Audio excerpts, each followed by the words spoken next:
안녕하세요. 복된 안식일입니다. 아멘. 일주일간도 편안하셨는지요? 오늘 다시 한번 이렇게 사랑하는 가족들 얼굴 뵙게 되어서 너무나 하나님께 감사드리고요. 오늘 아직 몸이 그렇게 좋지 않은 우리 식구분들이 몇 분 계시는가 봅니다. 오늘 특별한 날의 복을 통해서 빨리 이 몸이 회복되고 다시 한번 건강한 몸으로 다시 지낼 수 있게 되기를 저도 기도드리겠습니다. 예, 저는 이제 개인적으로 이번 주에 실습이 있었습니다. 이번 학기에는 정신병동에서 이제 간호 실습을 하게 되었는데요. 그 정신병동 가운데서도 증상이 심하신 분들은 이제 에, 정신 정신병동 중에 이제 한국어로 뭐라 하죠? ICU라고 영어로 ICU라고 해서 환자. 중환자실, 정신병 중환자실이라는 장소가 따로 있습니다. 그래서 거기 들어가면 이제 문이 이중으로 되어 있고요. 그 문이 이중으로 되어 있는 곳에 간호사들이 들어가서 이제 방마다 CCTV를 달고 24시간 계속 그 환자들 상태를 확인하는 그러한 장소가 있습니다. 아무래도 중증인 분들이 거기 들어가시다 보니까 위급 상황이라든지 발작 이런 것들도 일어나곤 하는데요. 그렇다 보니 벽에 이런 문구가 적혀 있었습니다. 평화라는 것은 혼란이나 어려움이 없는 상태가 아니다. 오히려 혼란과 어려운 상태에서도 그 마음속이 잠잠한 것을 평화라고 부른다라고 벽에 붙여놨더라고요. 그래서 그거를 보고 이제 간호사들이 항상 평정심을 유지하도록 하라는 의미에서 적혀 있었는 것 같습니다. 그러나 그 문구를 보고 참 우리 이 성경이 가르치는 평화와도 일맥상통한다는 것을 느꼈는데요. 우리 혼란한 시대에서 또 우리 시대가 혼란하고 또 우리 개인 사회에도 어려운 일이 많이 있을 것입니다. 그런데 그런 가운데서도 우리 마음이 편안하고 우리 마음이 잠잠하는 그러한 우리 사랑하는 믿음의 식구가 되기를 진심으로 기도드립니다. 아멘. 예, 우리 지난주에 우리 모두의 소망인 이 재림에 대해서 배웠었는데요. 오늘은 그 재림의 그 예수님께서 이 땅에 오시고 난 후부터 그 마지막 정말로 이 죄가 끝나는 그 마지막까지의 그 모든 일련의 사건들에 대해서 배워보도록 하겠습니다. 그래서 오늘의 주제는 재림 후의 사건인데요. 계시록 19장에 있는 말씀 보시겠습니다. 계시록 19장 17절로부터 21절에 있는 말씀입니다. 계시록 19장 17절로 21절 말씀. 찾으신 분 부탁드리겠습니다. 또 내가 보니 한 천사가 해에 서서 공중에 나는 모든 새를 향하여 큰 음성으로 외쳐 가로되 와서 하나님의 큰 잔치에 모여 왕들이 고기와 장군들이 고기와 장사들이 고기와 말들과 그 탄 자들이 고기와 자유한 자들이나 종들이나 물론 대소하고 모든 자의 고기를 먹으라 하더라. 또 내가 보매 그 짐승과 땅의 임금들과 그 군대들이 모여 그 말탄 자와 그의 군대로 더불어 전쟁을 일으키다가 짐승이 잡히고 그 앞에서 이적을 행하던 거짓 선지자도 함께 잡혔으니 이는 짐승의 표를 받고 그의 우상에게 경배하던 자들을 이적으로 미혹하던 자라. 이 둘이 산채로 유황 불붙는 못에 던지우고 그 나머지는 말탄 자의 입으로 나오는 검의 죽음에 모든 새가 그 고기로 배불리우더라. 예, 감사합니다. 예, 여기 보시면 이제 우리 지난주에 배웠던 이 19장 예수님의 재림의 장면에 이어서 그 재림 때의 악인들에게 어떤 일이 일어날지 적혀 있는데요.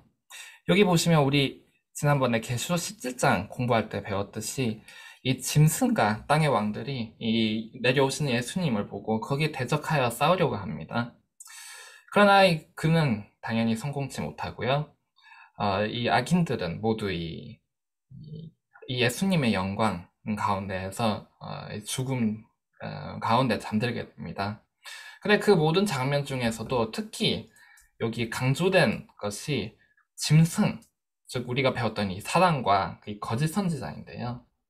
이 거짓 선지자의 결말이 어떤지 여기 잠깐 나와 있습니다. 이것에 대해서 조금 더 자세히 각시대 대쟁투를 읽어볼 텐데요. 각시대 대쟁투 654페이지에 있는 말씀입니다. 구스기 역사 1677페이지고요.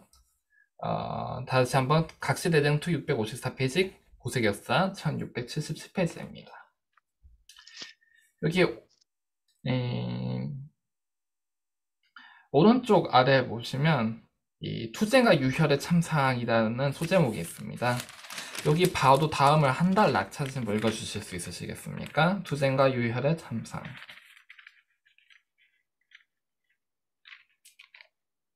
어디 요란한부터요? 여기 사람들은 그들이라고 있습니다. 예, 아, 사람들은 그들이 지금껏 속아온 것을 깨닫는다. 그들은 피차간에 그들을 멸망으로 인도하였다고 비난한다.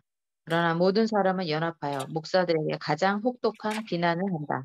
불충한 목사들은 순탄한 일들만 예언해왔다. 그들은 청중들에게 하나님의 율법을 버리게 하고 율법을 거룩히 지키는 자들을 핍박하도록 지도했다. 이제 그 목사들은 실망한 나머지 세상 사람들 앞에서 그들의 기만적 활동을 고백한다. 그때 무리들은 분노에 사로잡힌다. 그들은 우리는 잃어버린 바 되었다. 너희들 때문에 우리는 멸망을 받게 되었다고 부르짖는다. 그리하여 그들은 거짓 목사들에게 달려든다. 한때 그들을 가장 존경하던 바로 그 사람들이 가장 무서운 저주를 그들에게 퍼붓는다. 한때 그들에게 월궤관을 씌우던 손이 그들을 죽이기 위하여 들려질 것이다. 하나님의 백성을 죽이기 위하여 사용되던 칼이 이제는 그들의 원수를 멸하는 데 사용된다.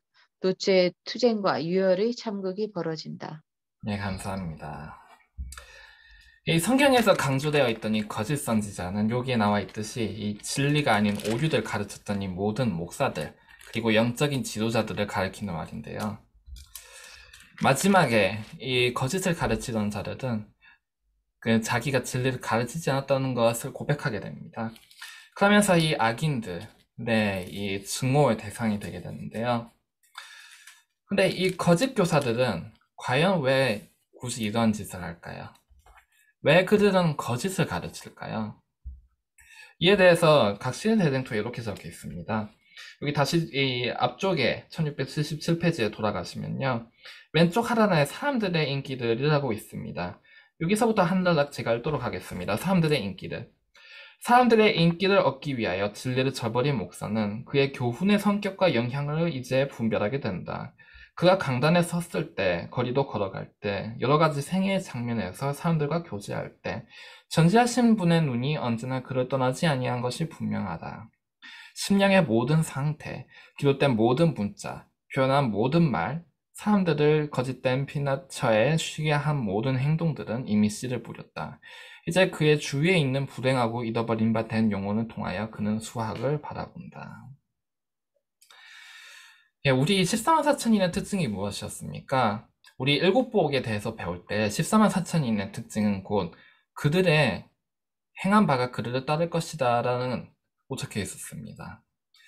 곧 14만 4천인은 그들의 행한 바가 어찌되든 그들이 이단 결과를 보든지 말든지 오직 하나님의 영광만을 위해서 일하겠노라 하는 자들이었습니다.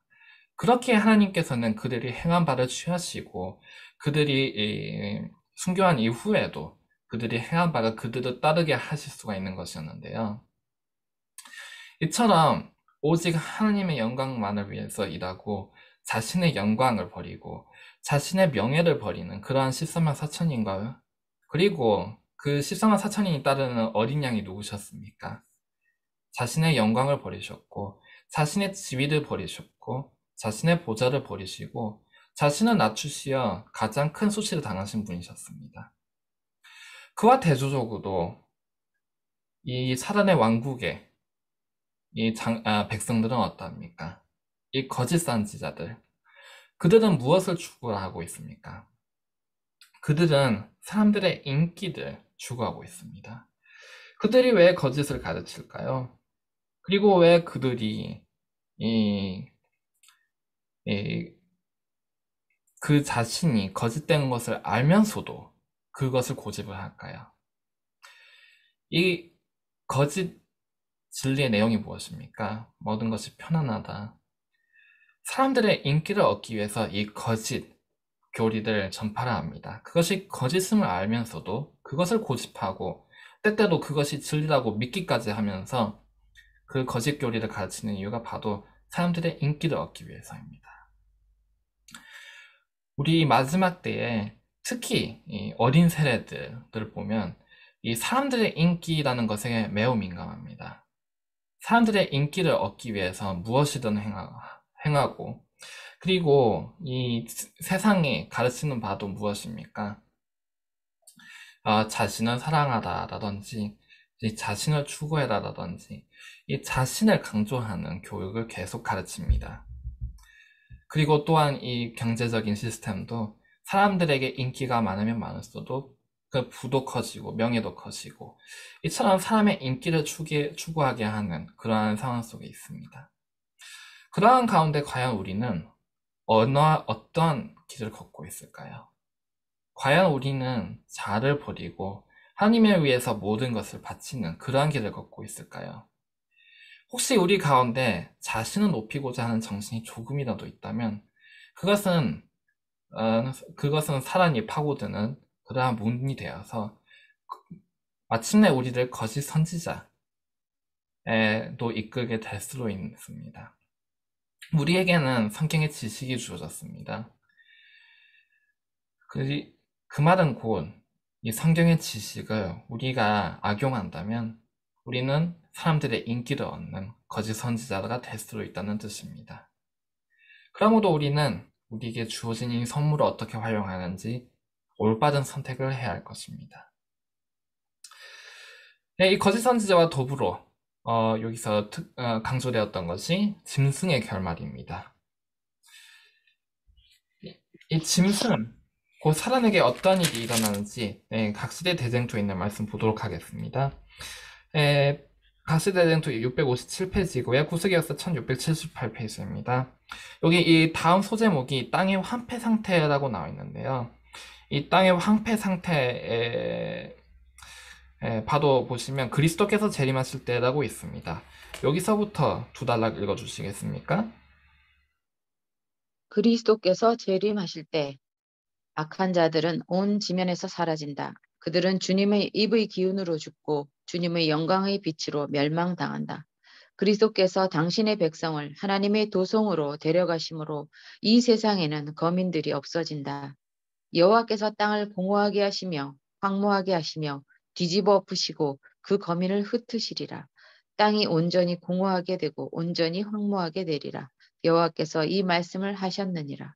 땅이 또한 그 거민 아래서 더럽게 되었으니 이는 그들이 율법을 범하여 율례를 어기며 영원한 언약을 파하였음이니라.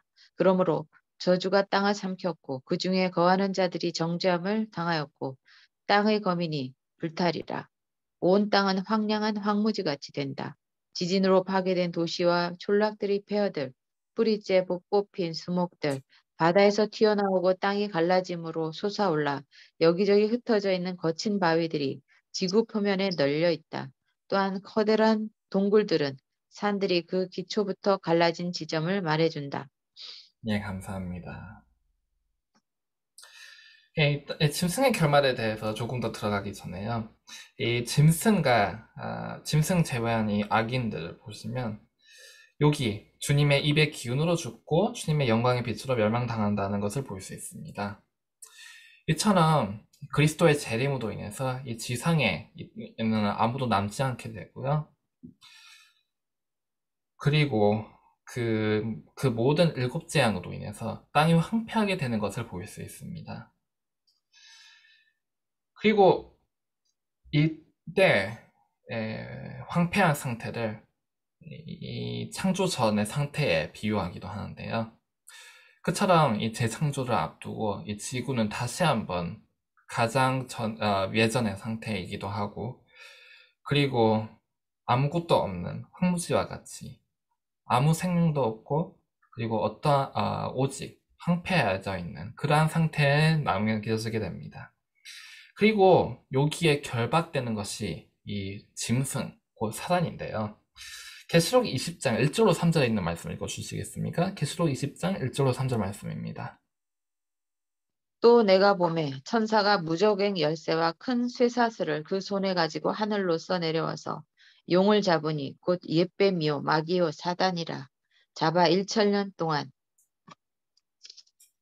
결박하여 무저갱에 던져 잠그고 그 위에 임봉하여 천년이 차도록 다시는 만국을 미혹하지 못하게 하였다가 그 후에는 반드시 잠깐 노일이라. 예, 감사합니다. 예, 여기 나와 있듯이 이 무적행이 된 지구에 사단이 결박되게 됩니다. 예, 결박된다는 말은 이 사단은 정말로 육체적으로도 이 지구를 벗어날 수 없게 될 제한이 걸린다는 것인데요. 그는 더 이상 이 지구를 벗어나 다른 세상에 갈 수도 다른 이들을 유혹하려 할 수도 없게 됩니다. 이 지구에 그는 그의 악한 천사들과 함께 남겨지게 될 것이고요. 이때의 지구가 곧 그가 다스리려고 했던 왕국이 어떠한 나라인지 보여주는 또 하나의 모범이 될 것입니다. 곧 아무 생명도 없고 황폐해져 있는 그것이 곧 그의 왕국이 될 것이고요. 사라는 1000년 동안 여기에 묶여있게 될 것입니다. 이 1000년 동안 우리는 그럼 어떻게 될까요? 4절로 6절에 있는 말씀 읽어주시겠습니까?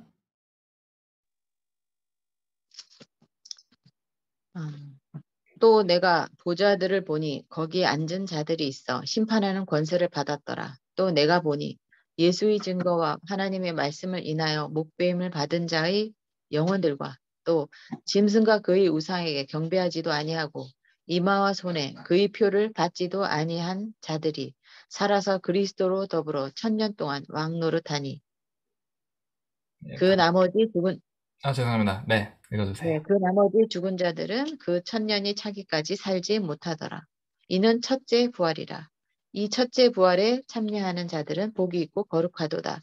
둘째 사망이 그들을 다스리는 권세가 없고 도리어 그들이 하나님과 그리스도의 제사장이 되어 1000년 동안 그리스도로 더불어 왕노릇하리라. 예, 감사합니다. 예, 여기에서 볼 수 있듯이 우리는 1000년간 예수님의 제사장이 되게 될 것입니다. 그리고 왕노릇 하게 되리라고 나와 있는데요. 이 1000년간 우리는 이 악인들을 심판하게 될 것입니다. 악인들의 생판이 이때 행해지고 그리고 그들의 행한 바가 조사받게 될 것인데요. 그동안 이 1000년 동안 사라는 이 지구에 결박되게 됩니다. 이 지구의 결박은 그에게 있어서 벌이 될 텐데요.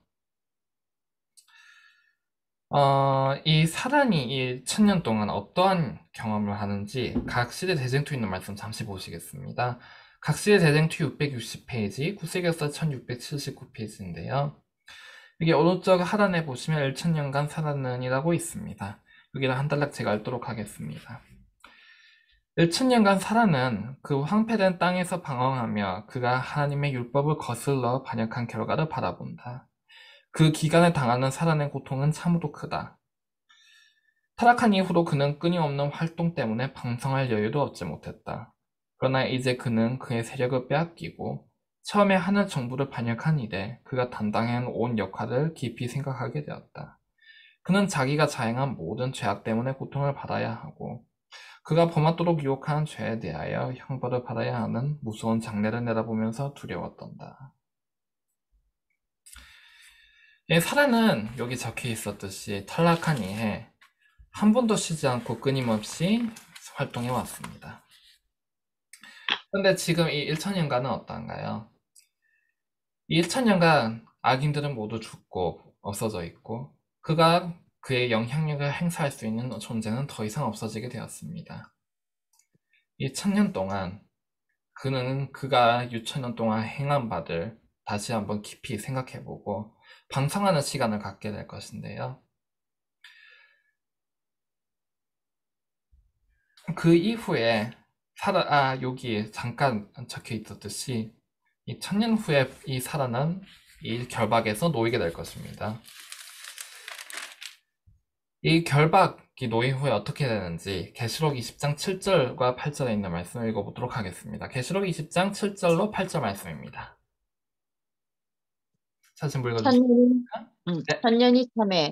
천년이 참해 사단이 그 옥에서 놓여 나와서 땅의 사방 백성 곧 곡과 마곡을 미혹하고 모아 싸움을 붙이리니 그 수가 바다물에 같으리라.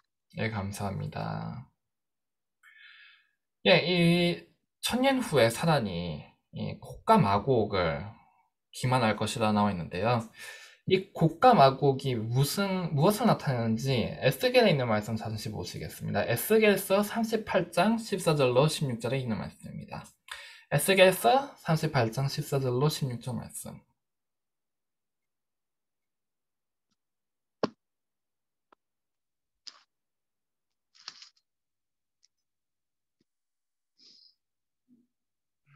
인자야, 너는 또 예언하여 곡에게 이르기를 주 여호와의 말씀에 내 백성 이스라엘이 평안히 거하는 날에 내가 어찌 그것을 알지 못하겠느냐.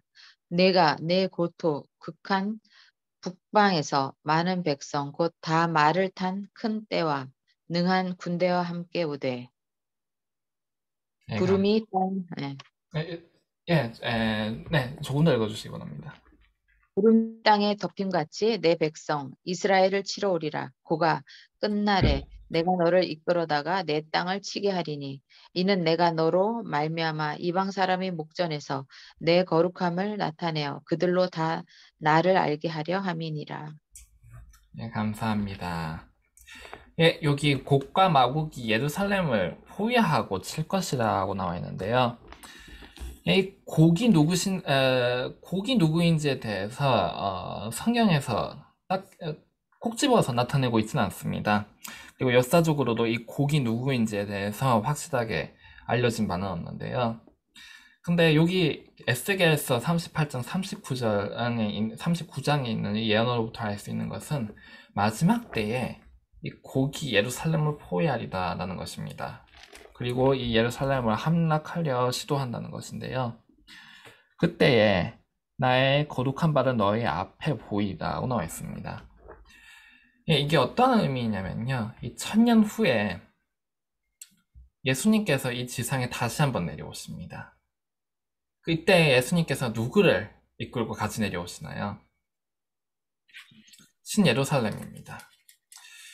이 천년기 후에 이 거룩한 성 예루살렘, 새 예루살렘, 그리고 우리 구원받은 자, 그리고 이 하늘의 천군들을 이끌고 예수님께서 다시 내려오시는데요.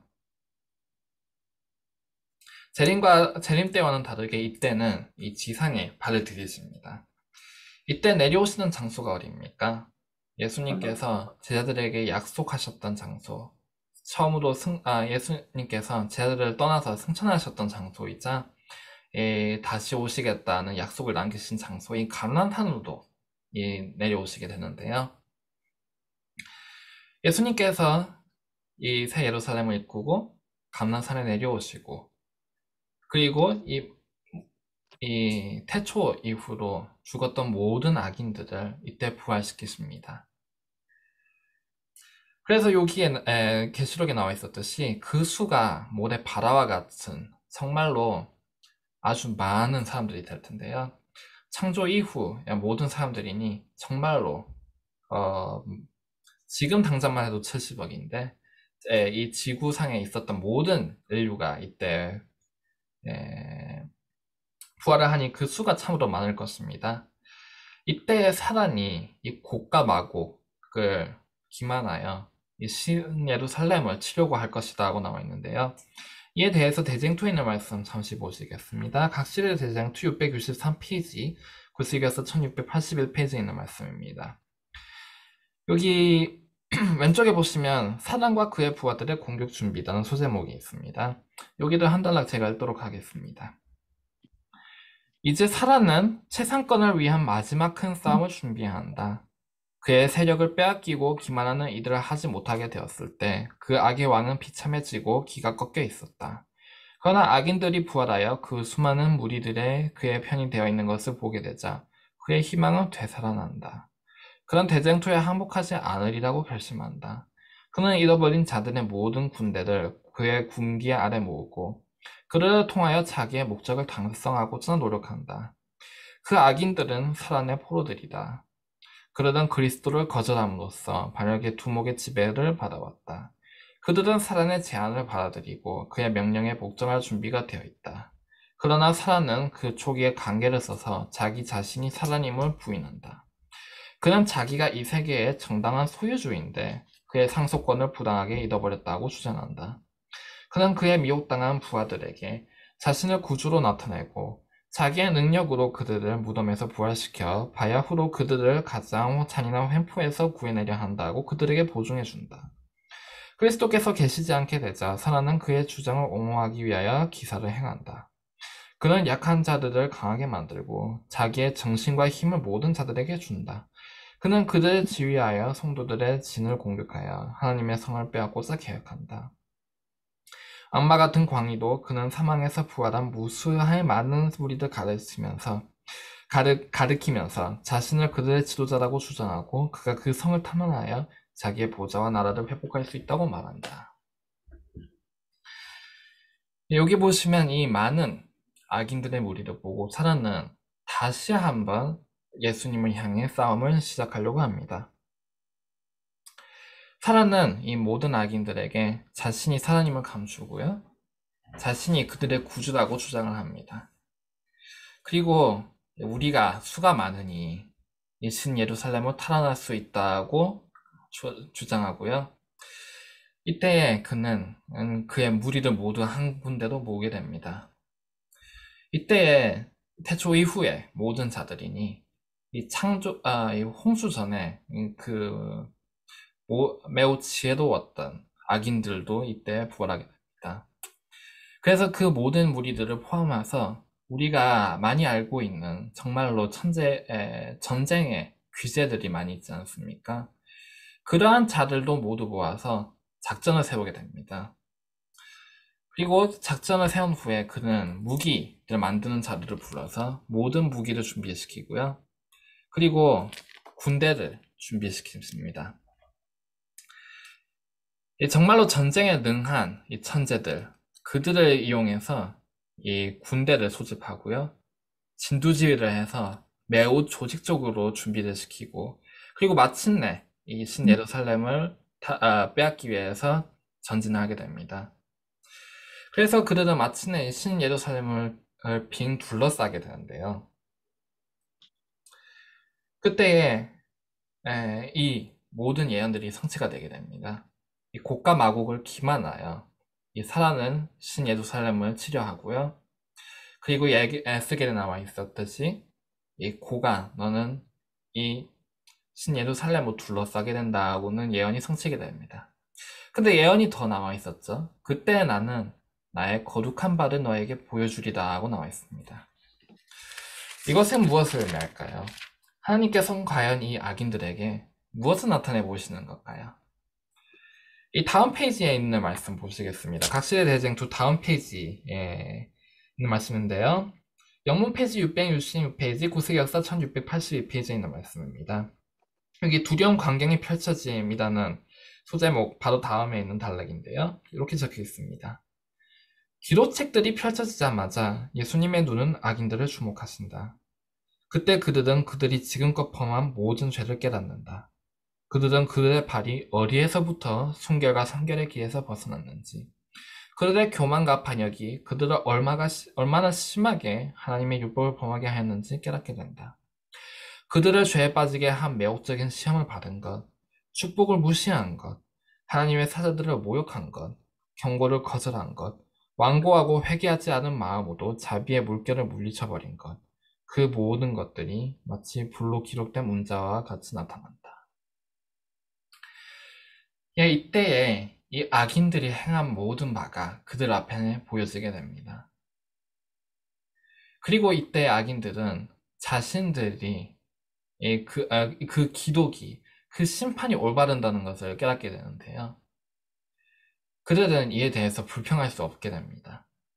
정말로 악인들 본인조차도 인정할 수 없는 그동안 그러한 공평한, 그러한 공의로운 심판이 이때 그들 앞에 나타나지게 되고요. 그리고 그 이후에 마치 파노라마와 같이 이 인류의 역사가 그들 앞에 제시되게 됩니다. 아담 이후에 아담의 유혹과 타락, 그리고 그 이후에 있었던 이 선악의 대쟁투가 그들 앞에 펼쳐지게 되는데요. 그 중에서도 이 예수님께서 이 지상에 오시고, 예수님께서 이 지상에서 싸우시고, 그리고 예수님께서 그들을 위하여 돌아가셨다는 것이 그들 앞에 나타나게 될 것입니다. 예수님께서 어떻게 수모를 당하셨는지, 예수님께서 어떻게 십자가에 당하셨는지, 이 모든 진리가 그들 앞에 나타나게 됩니다. 그러므로 어찌 보면 이 의인과 이 악인의 차이라는 것은 종이 한 장과도 같습니다. 의인도 악인도 선택이 주어졌었고요. 의인도 악인도 이 진리가 주어졌었습니다. 그리고 이 의인도 악인도 결국에는 이 모든 구속의 대쟁투를 확실하게 보게 될 것이고요. 그리고 이 의인도 악인도 하나님의 공의가 올바르다는 것을 인정하게 될 것입니다. 결국 그 중심에 있는 차이라는 것은 처음에 우리 인류의 시조인 아담에게 주어졌던 그 선택과 같은 것입니다. 우리 앞에는 두 나무가 놓여 있습니다. 생명과냐 혹은 선악과냐, 이 둘 중 하나를 고르게 되는 것인데요. 우리가 이때에 어느 쪽에 서서 이 구속의 대쟁투를 보게 될지는, 이 진리를 보게 될지는 결국은 우리 앞에 놓여 있는 나무 중에 어느 것을 선택하느냐의 문제입니다. 우리 이 구속의 대쟁투의 다음에 있는 페이지 보도록 하겠습니다. 구속의 대쟁투 영문 668페이지, 구속의 역사 1683페이지. 여기 보시면 오른쪽 위에 죄삭슨이라고 있습니다. 여기서부터 한 달러 읽도록 하겠습니다. 죄삭슨 고상한 자익과 영원한 생명이 아니고 노예와 파멸과 사망임이 이제 모든 사람에게 입증된다. 악인들은 그들의 반역의 생애를 통하여 무엇을 잃어버리게 되었는지 깨닫는다. 영원한 영광이 심히 중한 것이 일찍이 그들에게 주어졌지만 그들은 그것을 거절하였다. 그러나 이제는 그것이 얼마나 부러워할 만한 것이 되어 있는가. 잃어버린 바 된 자들은 부르짖는다. 이 모든 것을 우리는 얻을 수 있었다. 그러나 우리는 자진하여 그것들을 멀리하고자 했다. 얼마나 이상한 것에 열중했던가. 우리는 평안과 행복과 영광을 불행과 수치와 절망과 바꾸었다. 모든 사람은 그들이 하늘에서 쫓겨난 것이 정당하다고 생각한다. 그들은 그들의 생활로서 우리는 이 예수로 왕 삼는 것을 원치 않노라 하고 선언했던 것이다. 이처럼 이 악인들이 이 심판이 정당하다는 것을 인정하게 되는데요. 이때에 그들은 이 죄라는 것은 자유가 아니었음을 깨닫게 될 것입니다. 사단은 우리에게 죄를 제시할 때 무엇이라 합니까? 사단이 선악과를 하와에게 권했을 때 뭐라 하였습니까? 너가 이것을 먹게 될 때에 너희는 하나님과 같이 지혜롭게 되리라. 우리에게 사단이 약속하는 것은 그것입니다. 너희가 죄를 짓게 된다면 너희에게 부가 있으리라. 너희에게 명예가 있으리라. 너희에게 지식이 있으리라. 너희에게 자유가 있으리라. 처음에 천사들에게 속삭였던 것, 처음에 하와에게 속삭였던 그 유혹을 사단은 지금 우리에게도 보여주고 있습니다. 이 종교라는 것은 곧 억압이다. 이 십계명은 우리의 자유를 빼앗는 것이다. 그리고 그 자유를 우리에게 확신시키기 위해서 사단은 어떠한 것이든 동원합니다. 예수님께서 십자가에 돌아가지 아니하셨는가? 그러므로 너희는 율법을 안 지켜도 된다. 결국은 구원을 받을 것이다. 율법이라는 것은 곧 억압이다. 이렇게 우리에게 속삭입니다. 그러나 마지막 때에 악인들이 내리는 한 가지 결론은 무엇입니까? 죄라는 것은 자유도 아니고 자립도 아니고 영원한 생명도 아니고 오직 노예와 파멸 그리고 사망이라는 것을 깨닫게 될 것입니다. 우리가 여기서 한 가지 주목해 볼 점은 이 악인들에게는 이 영혼의 심이 중한 것이 일찍이 주어졌었다는 것입니다.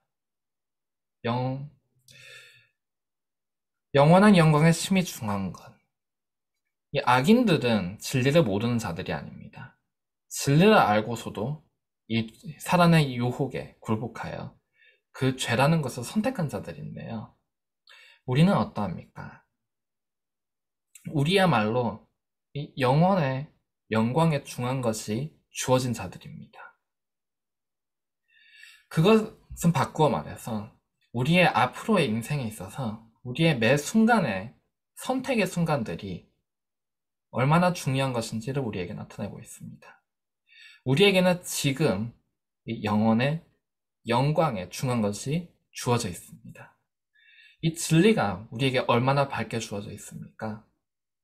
그러나 만약에 우리가 이 생명과를 선택하지 않는다면, 우리가 만약에 생활을 통해서 죄를 선택한다면 우리는 이 마지막 때에 이 악인들 가운데 있게 될 수도 있습니다.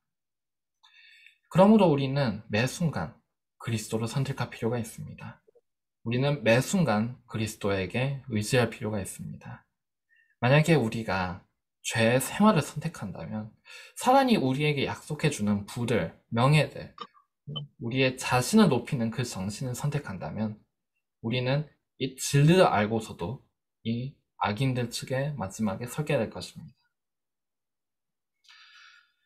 이 악인들이 이 모든 자신들에게 주어지는 심판을 납득한 이후에 그리스도의 마지막 대관식이 진행되게 됩니다.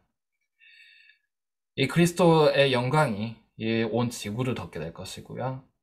그리고 한 천사가 이 천사 가운데서 가장 높임을 받은 한 천사가 면류관을 들고 예수님 앞으로 나아가서 그 면류관을 예수님 머리에 씌우게 될 것입니다.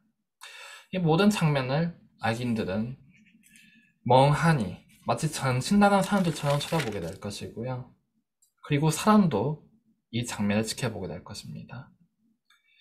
사람은 이 천사가 예수님 머리 위에 면류관을 놓는 것을 보게 되면서 만약에 자신이 죄를 범하지 아니하였더라면 지금 그 자리에 자신이 있었을 것임을 깨닫게 될 것입니다. 사람도 이 자신이 그동안 행한 모든 것을 마치 이 파노라마처럼 회상하게 될 것인데요. 하나님께서 용서의 기회를 주셨던 일들, 그럼에도 불구하고 자기가 고집을 부렸던 일들, 그 모든 것을 다시 한번 살펴보게 될 것입니다. 그리고 결국에는 이 사단이 자신이 틀렸음을, 자신이 행한 바가 거짓된 것을, 그릇된 것을, 그리고 자신에게 곧 주어질 이 심판이 올바르다는 것을 모두 깨닫게 될 것인데요. 그럼에도 마지막 순간까지 사단은 이를 포기하지 않게 됩니다. 죄라는 것이 이처럼 무서운 것인데요. 각시대쟁투 671페이지에 있는 말씀 보시겠습니다. 여기 구세기 역사로는 1685페이지고요. 여기 위쪽에 왼쪽 위쪽에 보시면 비독 사단이라고 있습니다. 여기서부터 한 달러 읽도록 하겠습니다. 비록 사단이 하나님의 공의를 인정하고 그리스도의 최상권에 대하여 무릎을 꿇을 수밖에 없을지라도 그의 품성은 변화되지 않는다. 반역의 정신이 강한 급류와 같이 다시 밀려온다. 사단은 분노로 충만해져 대쟁투에 항복하지 않기로 결심한다. 그리하여 하늘 왕에 대한 마지막 결사적 전투가 전개된다. 그는 부하들 가운데 뛰어들어가서 분노에 사로잡혀 그들을 충동시켜 즉시 일대 결전을 하도록 노력한다. 그러나 그가 반역하도록 유혹한 무수한 무리 가운데 이제 그의 최상권을 인정하는 자는 하나도 없다. 그의 권세는 끝났다. 악인들은 사단이 고치하는 바와 똑같이 하나님께 대항한 증오심으로 충만해 있다. 그러나 그들의 처지가 절망적이라는 것과 그들의 여호와를 결코 이길 수 없다는 것을 안다. 그들의 그 분노는 사단과 기만에 있어서 그의 대리 역할을 해왔던 자들을 향하여 폭발된다. 그러던 악마와 같은 분노로 사람과 그 대리자들에게 달려든다.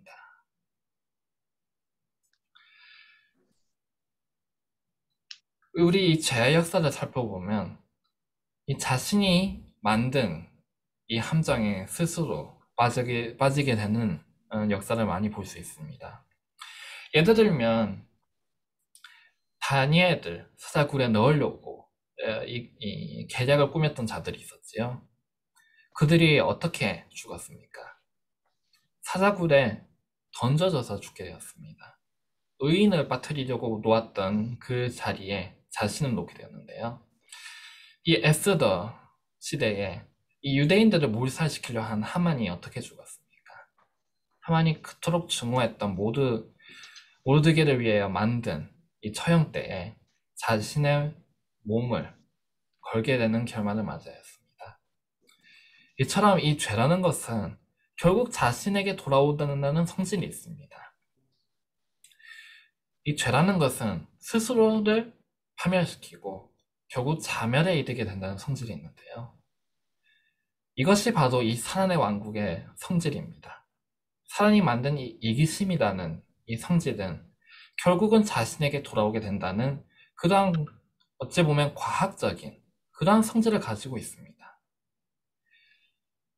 6천년 전부터 시작된 이 사단의 왕국의 결말도 그 성질을 벗어나지 못하는 것이 될 것입니다.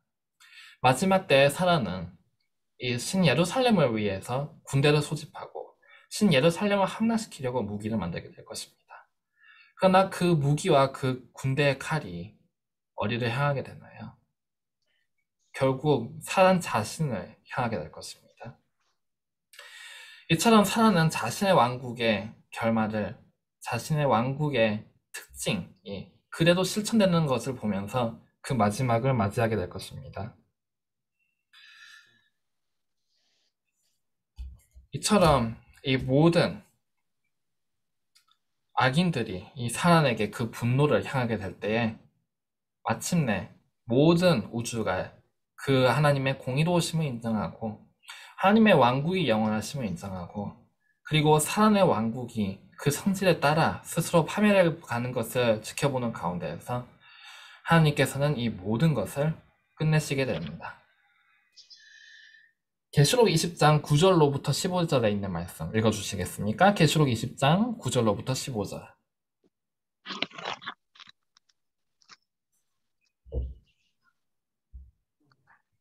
저희가 지면에 널리 퍼져 성도들의 진과 사랑하시는 성을 두루매 하늘에서 불이 내려와 저희를 소멸하고 또 저희를 미혹하는 마귀가 불과 유황못에 던지우니 거기는 그 짐승과 거짓 선지자도 있어 세세토록 밤낮 괴로움을 받으리라.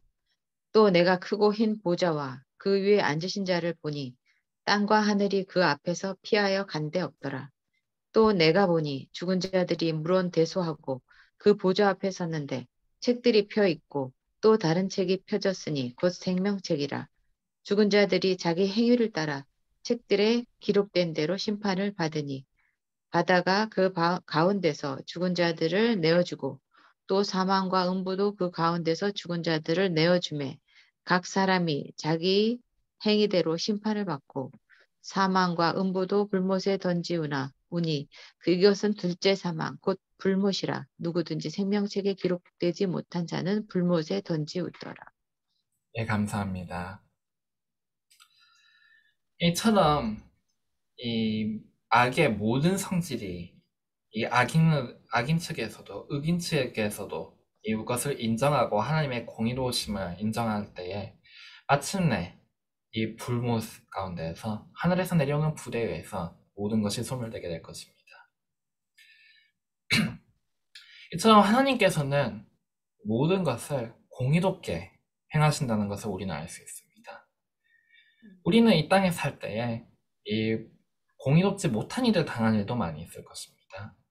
의인이라면 악인에게 의해서 억울한 일도 많이 당하게 될 것이고 핍박도 많이 당하게 될 것입니다.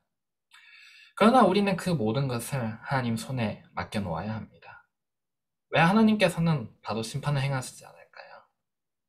하나님께서는 이 악인들 또 의인들도 그리고 우주 거민들도 이 모든 이들이 그 의인들에게 행해졌던 것이 무엇인지를 확실하게, 아무도 반박할 수 없을 정도로 확실하게 나타나게 될 때에 이 모든 것들을 끝내시게 될 것입니다. 그리고 마침내 이 불의 심판이 있게 될 것인데요. 이 불의 심판이 화입분에 의해서 조금 더 자세하게 묘사가 되어 있습니다. 각실의 대쟁 2 672페이지, 구세결사 1685페이지에 있는 말씀입니다. 우리 이제 예언의 신에서는 마지막으로 있는 말씀을 될 텐데요. 여기 왼쪽 아래 어지러이 싸우는 이라고 있습니다. 여기서부터 두 단락을 읽도록 하겠습니다. 어지러이 싸우는 군인의 갑옷과 피 묻은 복장이 불에 섭같이 살라지리니 여호와께서 만국을 향하여 진노하시며 그들의 만군을 향하여 분내사 그들을 진멸하시며 사륙해 하셨도다. 악인에게 그물을 내려치시리니 불과 유황과 태우는 바람이 저희 잔의 소득이 되리로다. 불이 하늘에서 하나님께로부터 내려온다. 땅이 깨어진다. 땅의 깊은 곳에 감추었던 무기들이 터져 나온다. 땅에 깨어진 모든 틈에서 맹렬한 화염이 터져 나온다. 모든 바위가 불이 된다. 붐을 불처럼 불타는 날이 마침내 왔다. 체질이 뜨거운 불에 풀어지고 땅과 그 중에 있는 것들이 타버린다. 땅의 표면은 마치 용해된 하나의 덩어리, 곧 하나의 거대한 끓는 큰 불목같이 된다.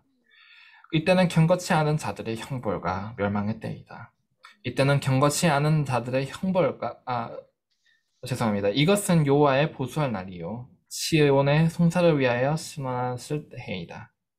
악인들은 땅에서 그들의 보응을 받는다. 만군의 여호와가 이르노다. 보라, 극렬한 풀무불 같은 날이 이르리니 그 이르는 날이 그들을 살릴 것이다. 어떤 자들은 한순간에 멸망당하지만 어떤 자들은 여러 날 동안 고통을 받는다. 모든 사람은 그들의 행위대로 형벌을 받는다. 의인들의 죄는 사람에게 옮겨진다. 그는 자기 자신의 반역의 죄뿐만 아니라 하나님의 백성들로 하여금 범하게 했던 모든 죄 때문에도 고통을 받는다. 사람의 형벌은 그에게 속은 자들이 받는 형벌보다 훨씬 크다. 그의 기만으로 타락한 자들이 모두 멸망당한 후에도 그는 여전히 죽지 않고 계속하여 고통을 받는다. 정결하는 그 불로서 악인들은 뿌리와 가지, 곧 뿌리가 되는 사람과 가지가 되는 그를 따르는 자들이 마침내 완전히 멸망당한다. 율법의 형벌이 완전히 집행되고 공의의 요구가 충족되면 하늘과 땅은 여호와의 의를 바라보고 장송하게 된다. 이것이 이 죄의 결말입니다. 이 불로 인해서 모든 것들이 불태워지고 모든 것이 깨끗하게 정화되게 될 것입니다.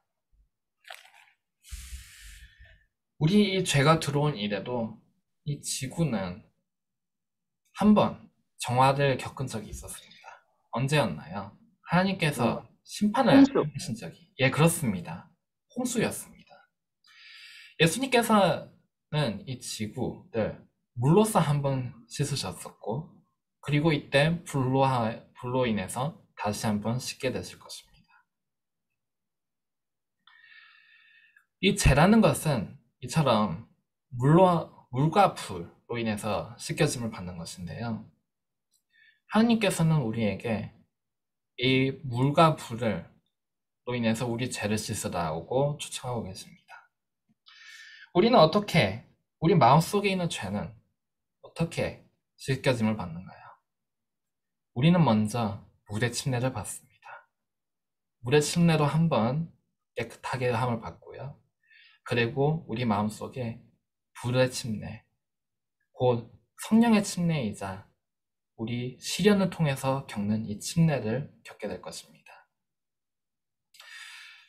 많은 그리스도인들이 나는 이 삶의 고통이 싫어서, 이 그리스도인들의 이 시련이 싫어서 나는 이것을 겪기 싫다 하고 그렇게 말을 합니다.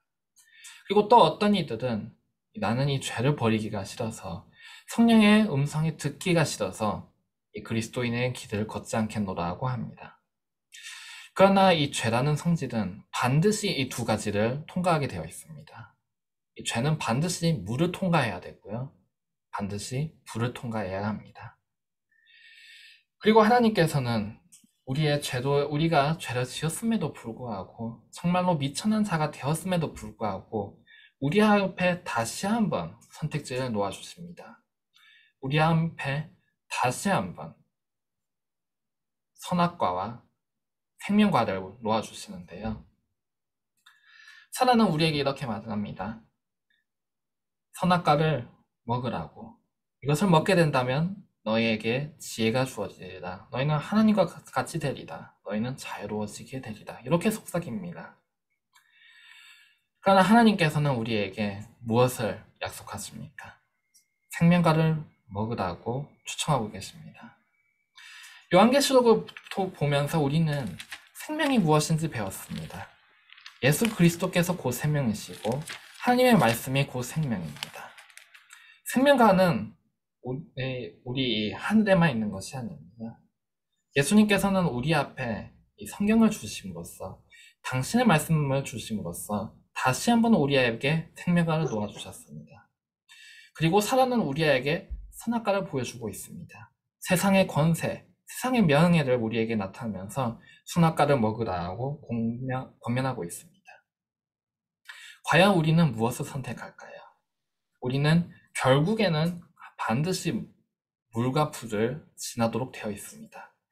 우리는 생명으로 이끄는 불을 선택을 할까요? 아니면 우리를 소멸로 이끄는 불을 선택을 할까요? 우리가 만약에 우리의 마음속에 불을 선택을 한다면 한 가지 다른 점이 있습니다. 무엇입니까? 우리 마음속의 평화입니다.